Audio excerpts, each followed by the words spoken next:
Bienvenido a pazcondios.com a otro episodio de conversaciones sobre liderazgo y la iglesia.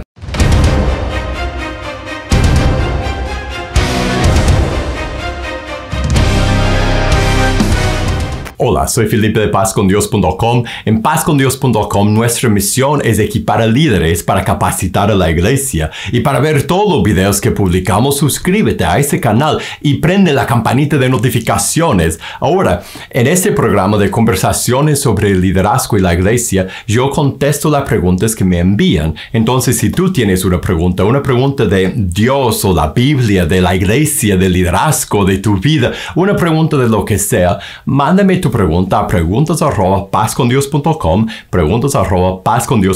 para que podamos conversar de tu pregunta en un episodio en el futuro. Hoy vamos directo a las preguntas de este episodio de conversaciones. Una hermana pregunta, ¿cuándo comenzaron las caídas hacia atrás? Esa es una buena pregunta y yo no sé la respuesta. Yo no sé, me imagino que fue en algunos de los movimientos carismáticos o pentecostales, pero no sé, fíjate, tal vez alguien que conoce la historia más atrás, tal vez alguien podría mandar un mensaje y así continuamos esa conversación. Esa es buena pregunta.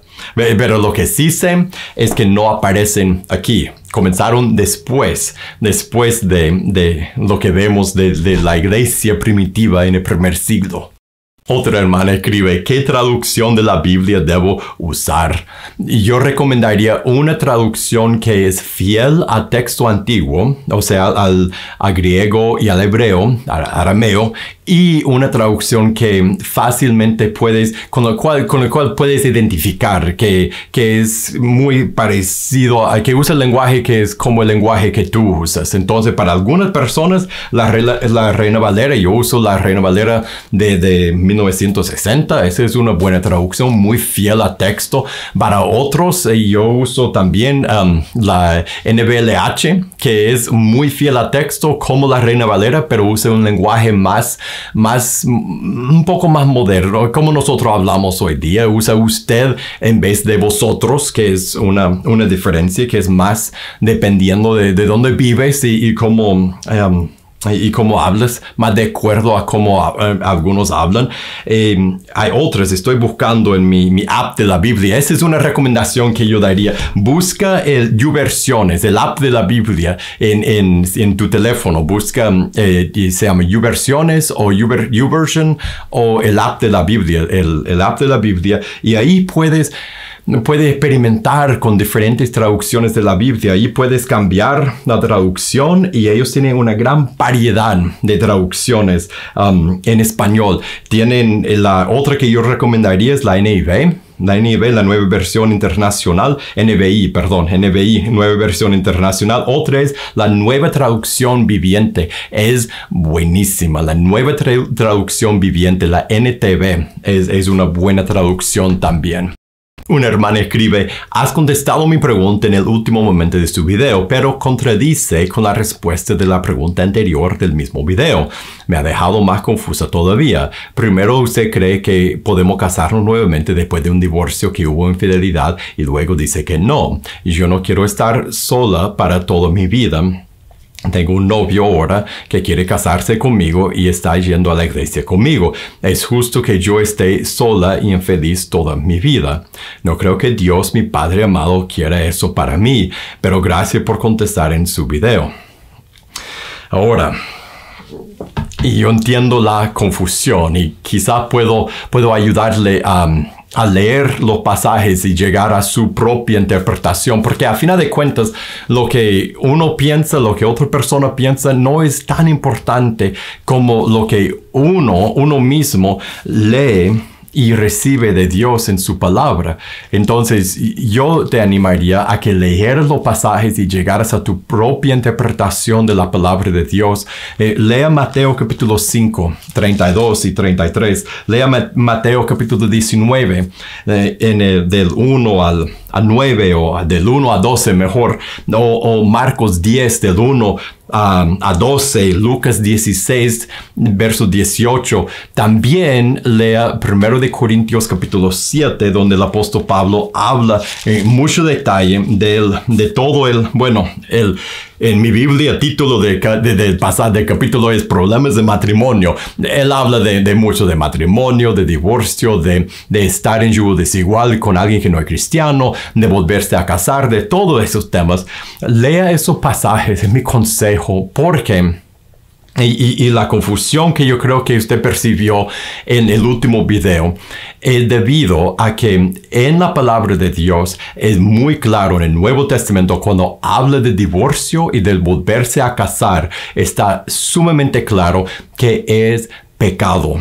Mateo 5, 32 y 33, Mateo 19, verso 9, 1 de Corintios 7, en este capítulo Pablo habla de no volverse a casar menos que sea con la persona con quien se divorció, o sea, de su esposo. La Biblia es muy con claridad dice que es un pecado volverse a casar después de divorcio.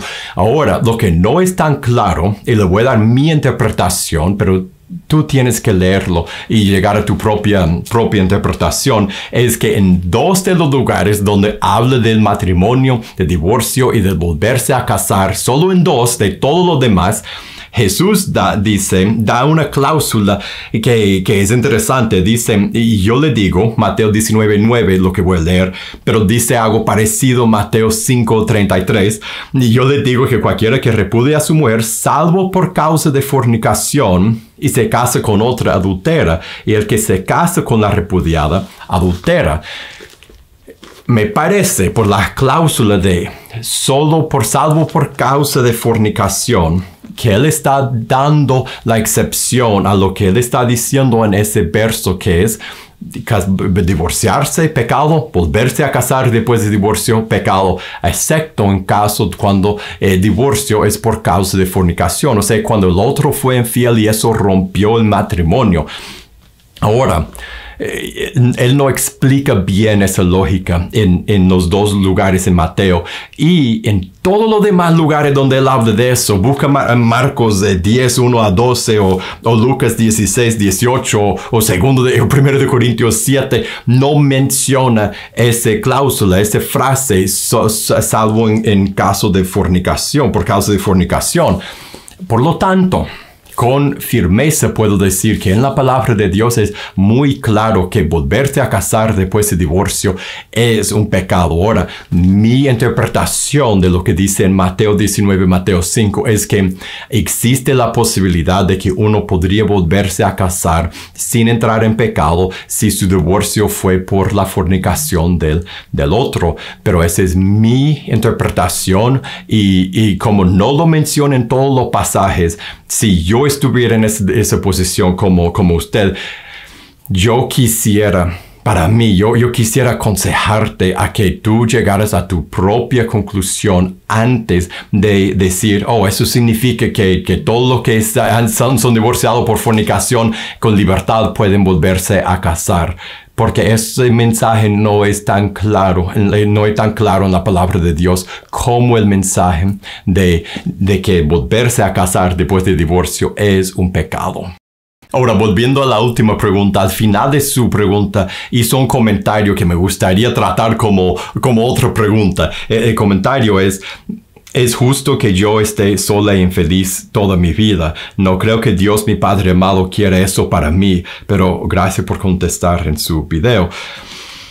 La cosa que yo he escuchado esa frase antes de otras personas y yo entiendo el sentimiento atrás de esa frase, y con todo respeto y con confianza te voy a decir que me parece que esa forma de pensar, ese pensamiento está equivocado. Por la razón que le voy a decir, muchas veces en términos de la vida romántica o de lo que queremos hacer con X área de nuestra vida, nosotros vemos lo que dice Dios en su palabra y vemos la realidad de nuestra vida y decimos, no es posible que Dios quiera que yo haga eso, que haga el otro, aun cuando es muy claro en su palabra que eso es lo que Él pide. Y nosotros ponemos nuestros deseos arriba de la voluntad de Dios y más bien decimos que eso es lo que Dios quisiera para mí. En otras palabras, nosotros en vez de ir a Dios, el Rey del universo, en su palabra y decir qué es lo que tú quieres que yo haga en esa situación, y en la palabra de Dios hay una respuesta para todo en nuestra vida. Dios nos dice lo que Él quiere que hagamos. Más bien la tentación es ir a Dios y decir por esa situación de mi vida o por esa dificultad que tengo o por X razón, yo sé que lo que tú quieres para mí es algo conforme a mi voluntad. Y cuando hacemos eso, ¿sabes qué hacemos? Hacemos lo que hacían los israelitas antes. Hacemos a Dios en nuestra imagen. Nosotros, la ironía es que nosotros fuimos hechos en la imagen de Dios para reflejar su gloria.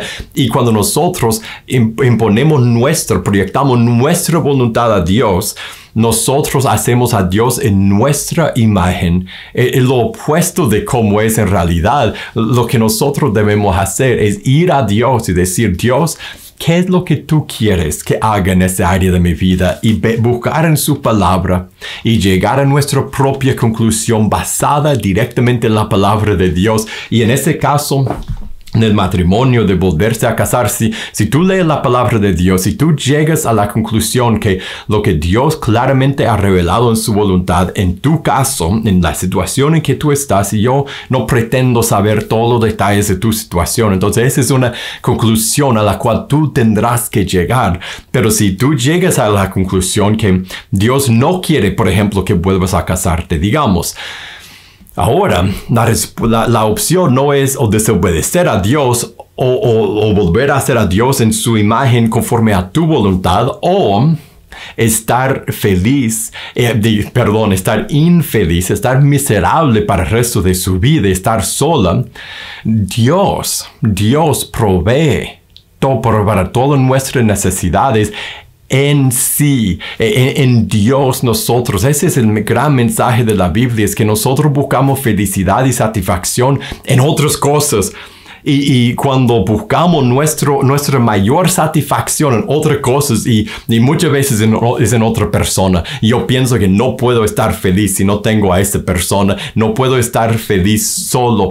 Y el mensaje de la palabra de Dios, lea el Salmos 4 y el Salmo 16. El mensaje de la palabra de Dios es que nosotros podemos hallar toda nuestra satisfacción en Dios. Y después Él nos da otras cosas en la vida y otras personas que podemos disfrutar, pero nuestra mayor satisfacción debe ser hallada en Dios, y debemos estar felices por Él, y debemos estar acompañados con Dios. O sea, debemos buscar eso en Él y poner a otra cosa en el lugar de Dios y decir, yo necesito eso o esta persona o esta relación para estar feliz.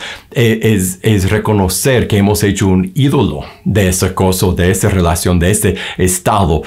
Y Dios nos llamaría a buscar nuestra felicidad y nuestra mayor satisfacción solo en Él, porque en Él podemos estar satisfechos y felices. Un hermano escribe, ¿por qué líderes de la iglesia cristiana abandonó a Venezuela? Dice, cuando Pedro le sugirió a Jesús que huyera y se salvara, Jesús le reprendió y lo comparó con Satanás por pretender que abandonara su misión, aun sabiendo que le esperaba un fuerte sufrimiento. A diferencia de muchos líderes de la iglesia cristiana de Venezuela, cuando la situación se tornó crítica, optaron por irse a otras naciones detrás del dólar, abandonando el pueblo, pero Dios y su misericordia no abandonan a este país. Esa última parte es muy cierto. Porque líderes hacen lo que hacen, es difícil saber. Primero lo que pienso es en lo que Jesús dijo, que ¿quiénes somos nosotros para juzgar a siervo de otro? O sea que ellos, si son siervos de Dios, ellos tendrán que rendir cuentas a Dios, y con eso, con tal que tú y yo estamos trabajando en el lugar, en el ministerio, con las tareas, con el trabajo que Dios nos ha dado.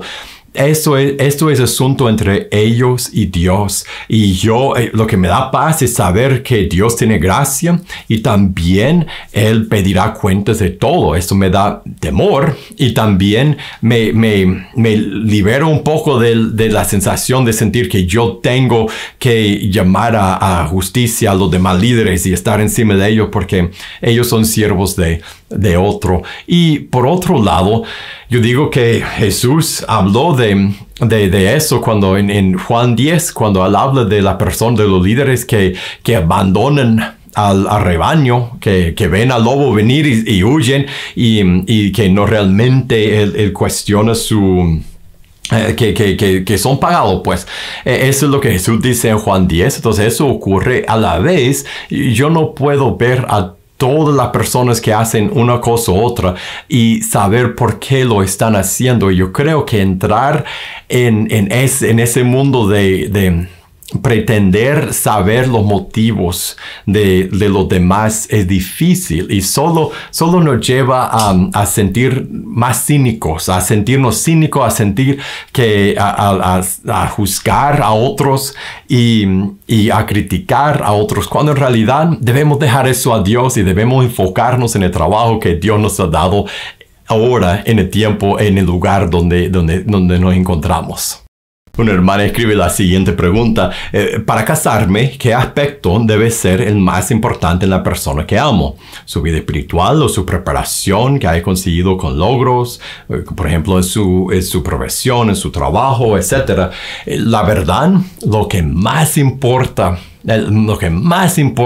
es que esa persona ame a Jesús, que sea hijo de Dios, que se ha entregado a Dios por arrepentirse y bautizarse, que vive su vida espiritual conectado con Dios, que él vive cerca de Dios, que él lee su Biblia, que él ora, que él busca a Dios, que tiene un ministerio, que esté discipulando, que él ande en las cosas de Dios.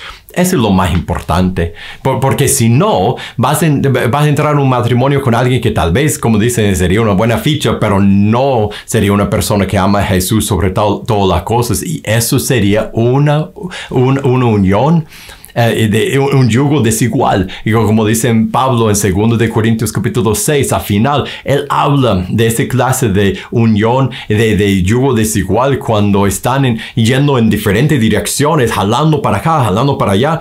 Y si tú quieres buscar a Dios y andar con Dios, y tu esposo futuro no anda buscando a Dios como tú lo estás buscando, él te va a llevar lejos de Dios. Ese es un yugo desigual.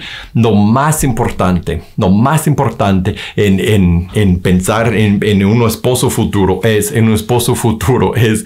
una persona que ame a Dios sobre todas las cosas. Y después hay que pensar en su carácter, hay que pensar después de eso en la sabiduría que Dios te ha dado, en su carácter, en su forma de ser, en cómo se lleva contigo y con tus padres, y en cómo estudia, cómo trabaja. Quieres casarte con alguien que trabaja y que va a proveer para su hogar. Pero más que todo es que ame a Jesús sobre todas las cosas, que ese amor a Cristo se ve en su vida. Y después todo lo demás, todas las cosas de la sabiduría humana, que es parte de escoger a un esposo. Y ahora hemos llegado al final de este episodio de Conversaciones. Muchísimas gracias por pasar ese tiempo conmigo y también gracias por las preguntas que me enviaron. Y si tú tienes una pregunta de lo que sea, mándame tu pregunta a preguntas@pazcondios.com, preguntas@pazcondios.com, para que podamos conversar de tu pregunta en un episodio en el futuro. Y si te gustó este episodio, te voy a invitar a que lo compartas con otra persona. Y para más videos como este, síguenos en este canal de YouTube y prende la campanita de notificaciones. Y para recursos para tu vida y tu ministerio, búscanos en pazcondios.com. Que Dios te bendiga y nos veremos la próxima.